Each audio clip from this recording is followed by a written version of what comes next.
bertanya apa sebenarnya yang menjadi latar belakang kiai meneliti daripada nasab Ba'lawi ini. Sekarang saya jawab, saya dulu husnuzon bahwa para Ba'lawi ini yang ada di Indonesia betul keturunan Nabi. Bahkan banyak yang datang ke rumah saya sering sekali. Para Ba'lawi ini ada yang hanya silaturahmi, ada yang minta amplop dan lain sebagainya, biasa-biasa saja.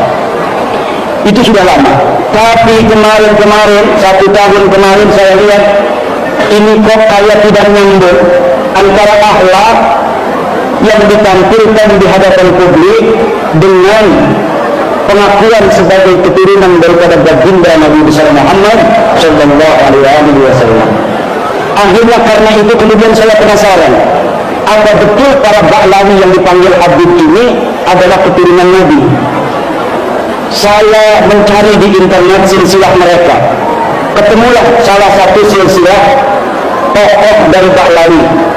Kemudian saya urut namanya sampai Nabi Muhammad ada 39. Saya cari referensi tentang tahun-tahunnya. Ini tahun 2000, ini tahun sekian, bapaknya tahun sekian, tahun sekian, hijriahnya sekian.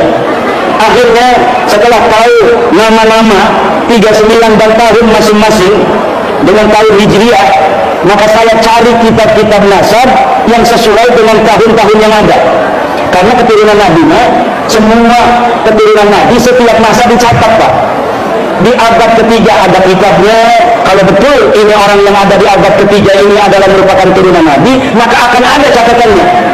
Di abad keempat banyak kitabnya, di abad kelima juga banyak, di abad keenam juga ada, di abad ketujuh juga ada, abad 9 ada, sampai abad sekarang ini anak keturunan Nabi yang ada di Saudi Arabia dari golongan warga Al-Adjani Al-Auni yang paling sahih, kemudian dari Az-Zaidi yang ada di Yaman ini yang sahih nasabnya adalah Az-Zaidi, dari nasab keturunan para imam-imam Zaidiyah yang ada di Sana'a. Itu terbukti dalam setiap generasi sampai hari ini. Yang sedang perang dengan orang-orang Amerika, yang sedang perang dengan orang-orang Israel, yang sedang perang dengan Inggris, itu adalah keturunan Nabi asli yang ada di Yaman dari suku Al-Hausi.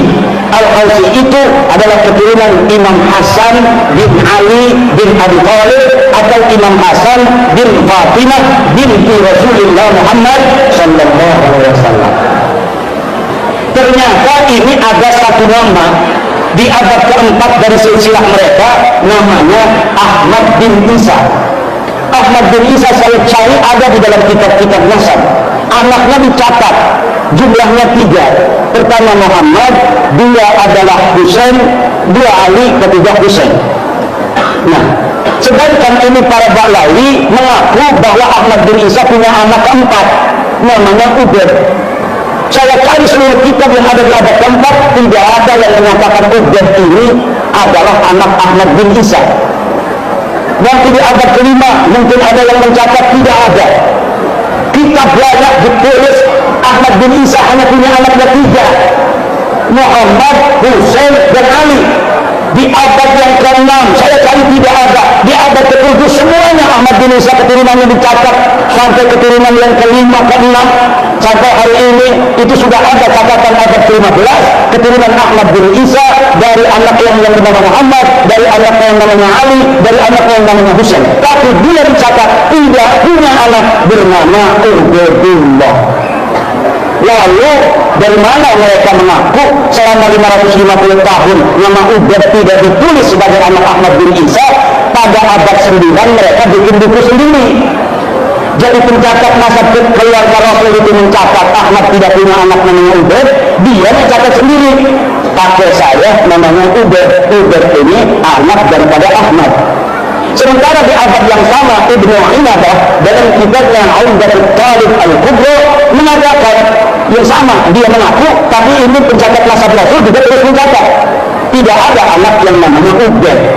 Ini yang mencatat pertama kali namanya Ali bin Abu Bakar As-Sakran. Abadnya ada 9, wafatnya 895 Hijriah.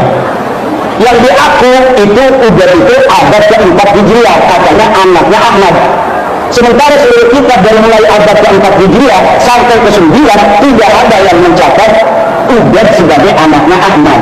Baru pengakuannya pada tahun 895 Masehi, 895 Hijriah. Saya katakan begitu, akhirnya marah-marah sama saya, katanya Dajjal.